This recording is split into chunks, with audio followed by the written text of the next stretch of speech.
farmers. I also want to just say this, that the two individuals that are in that video that you've seen are both leaders of opposition minority parties in South Africa. Nkonto Wesizwe under Mr. Zuma, and the economic freedom fighters under Mr. Malema. Now, the reason that my party, the Democratic Alliance, which has been an opposition party for over 30 years, chose to join hands with Mr. Ramaphosa's party was precisely to keep those people out of power. We cannot have those people sitting in the union buildings making decisions. And that is why after 30 years of us exchanging barbs across the floor in Parliament and trying to get one over on each other, we've decided to join hands precisely to keep that lot out of government, because the day they get in to the doors of the union buildings in South Africa or control of our parliament, that's what you're going to see. And that is why this government, working together, needs the support of our allies around the world so that we can strengthen our hand, grow our economy, and shut the door forever on that rabble getting through the doors of the union bodies, because then South Africa's future would be... So you denounced that type of language in the video that you saw? I don't see how that could have been a successful exchange when you have leaders, who so-called leaders of our country, going there and not dealing with the issues. Firstly, in terms of quelling the issue of the AFRIFORUM's, issue on... Morning guys, good morning once again. Welcome to South Africa Lately, a channel that discusses South African trending news. We do, however, grab here and there from international news when it is trending enough to be brought here. Please do understand that I am not a politician. I do not have deep knowledge in politics. However, I am a South African citizen who is also a voter, and I do believe that my views count when it comes to political affairs of our beautiful country. I'm going to share with you the reaction of MK and EFF to the meeting that President Ramaphosa had there in the US. Now, I am going to read firstly the reaction of the EFF, because they've not put out anything solidly that I've seen. But maybe during the day I'm going to go through and find something, maybe later in the afternoon, maybe around 3. I'm going to read those, and I'm going to leave you watching what Nhlamulo Ndlela said. But I also want you to notice that Floyd Shivambu has put up a post on X and also shared a video clip of former President Jacob Zuma, how his meeting was with President Obama. But somehow, I think maybe the comparison is a bit unfair. When you're dealing with somebody whose head is upside down like Donald Trump, the approach has to be different as well. So I don't know what your views are, but you can share them in the comment section. But yay, let us read the reaction. So now what Tambo said, Johan Rupert's favorite Bas Rupert says he is so macho. That photo is of Ronald Nhlamulo, right?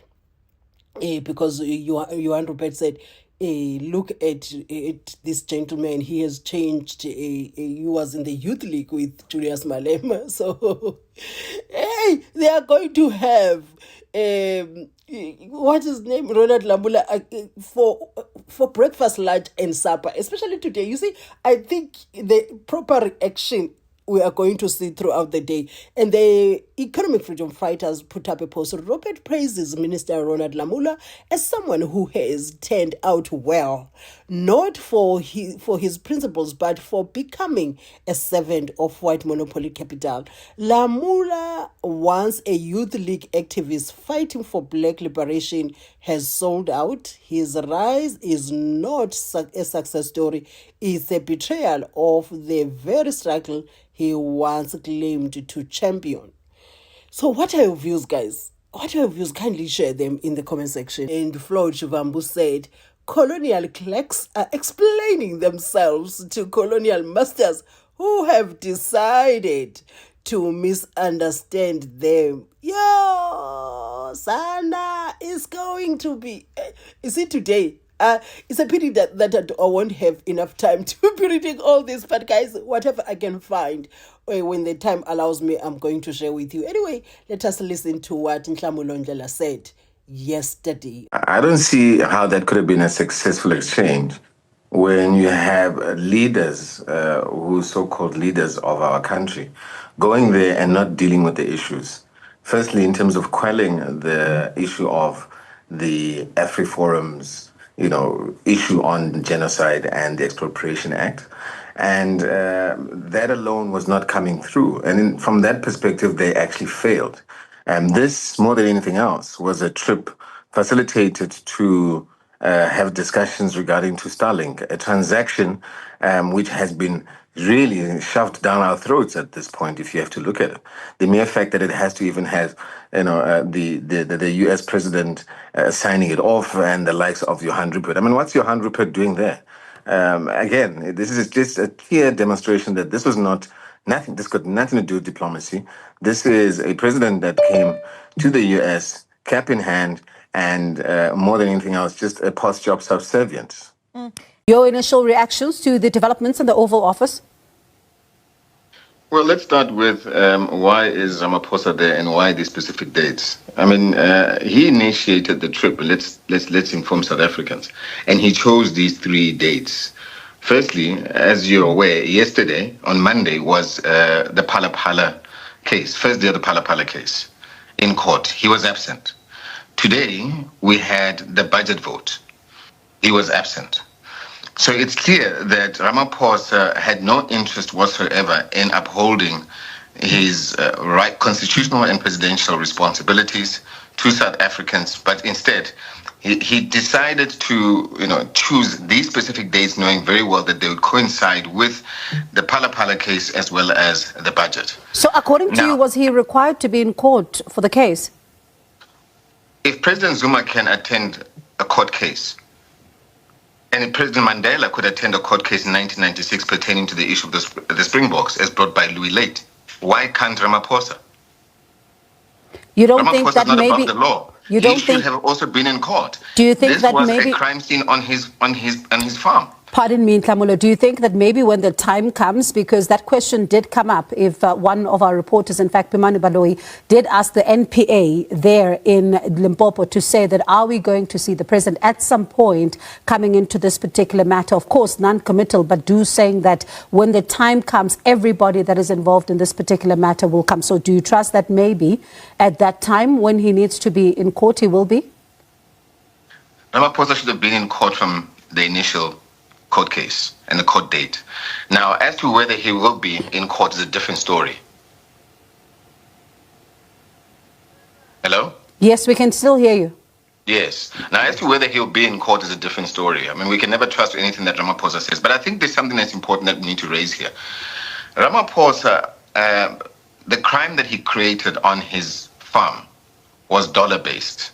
Now, there's a law in the US, by the way, called FCPA, the Foreign Corrupt Practices Act, that refers to if there is any criminality pertaining to any transactions of undeclared money, in this case in the form of dollars, then that is a criminal offense that the FBI should be investigating.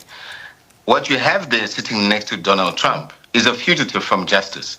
What should be happening is that they should be prosecuting him and letting him and asking him to actually respond as to how was he found with all those dollars in his couch, and also then account according to the international law of the US, which is the FCPA. This is what should be happening here, because they are sitting with a person who has caused criminality, and that farm of his is a crime scene. So this act of so-called diplomacy is not diplomacy. It is more so an act of subservience of a black man who is gone to his bosses, his white imperial bosses, to go and ask for some sort of assistance and intervention. So, Nhlamulo, just before we get into another matter, this particular FCPA that you speak about, its amendment in 1998, it said that it applies to foreign firms and persons who either directly or through intermediaries help facilitate or carry out corrupt payments in the U.S. territory. No, it's not necessarily in the U.S. territory. If you go further and you read that, you realize that any transaction that is either fraudulent or corrupt in of its form, even outside of the U.S., the FBI has got a jurisdiction to actually investigate that case. Mm-hmm. So when you then look at the development itself, I know that you speak about the Phala matter, but I'm keen to hear your thoughts, because one of the things that was played as part of the evidence by Donald Trump to substantiate his, of course, the claims that he's been making of Side, we heard the now leader of the MK party, Jacob Zuma, singing a struggle song, which was also used as one of those moments and evidence, and I'm putting it in inverted commas, by Donald Trump to these claims that are unsubstantiated of this particular genocide. What was your reaction just on that particular clip that has been played? I mean, those are just desperate acts by individuals who, more than anything else, their agenda is to try and keep the status quo in the country, where only the minority continue to benefit, and they believe and think that we're going to erase our history, which has actually brought us into the situation that we are. If they were a racist white farmer, it's farm. You don't hear them say any of that. And all of this is happening on the Western Cape on farms. So, you know, for them to now try and bring a narrative and try and justify and saying that they are keeping out, the problem is that what you have is that you have a bought ANC leadership, and the people that you saw there are in effect the perpetrators, we should actually call them that facilitated the payments of the CR17 campaign in 2017. So for the first time now, we've actually gotten to see the individuals who are actually behind the so-called GNU, which is a coalition of convenience with the likes of Stephen Hazen, and not in the interest of serving South Africans. So this is what the situation is at play here. And we mentioned it as MK right from the beginning. I remember from day one, when I presided over the Portfolio Committee of Communication and Digital Technologies, I said to Solly Malati, I said to him, can you tell me, I don't understand why the president would even make you the Minister of Communications in the first place. Because all you and the party that you represent do in all instances is you go and you default to the US for them to interfere in local and domestic matters and issues. And this is exactly what's happening here. And I said to him, not only that, you preside over the State Information Technology Agency. Now, from a security perspective, all technological platforms in government sit and reside there, and you have to oversee that when you are the same minister and the same party that actually defaults to the US for those kind of interventions. This, again, is just, more than anything else, a transaction. Yeah. It's got nothing to do with genocide. It is just a transaction where Ramaphosa is securing a buck for himself and his cronies. I don't want you to move away from the Democratic Alliance because, of course, he said it in his capacity as the Minister of Agriculture, and that is John Steenhuisen. He says, and I'm going to quote some of what he said that I joined the GNU to keep those people, referring to yourselves and the EFF, out of power. We cannot have them join government. We decided to keep that lot, as he said it, out of government because the day they come into the union buildings, that is exactly what you'll see. Since when, if you look at our policy, we're very clear what we need to do. Since when is free education a crime? Since when is beneficiation of our minerals for our people a crime? Because that's what we stand for. So getting into government, and since when is requesting that we nationalize our reserve bank that is currently owned by foreigners a crime? Why should it be a crime? Since when is ending alleviating poverty and creating jobs a crime? Since when is stimulating and ensuring infrastructure investment that will also then increase productivity and create jobs a crime? So if that is a crime, then quite honestly, he's in the wrong country.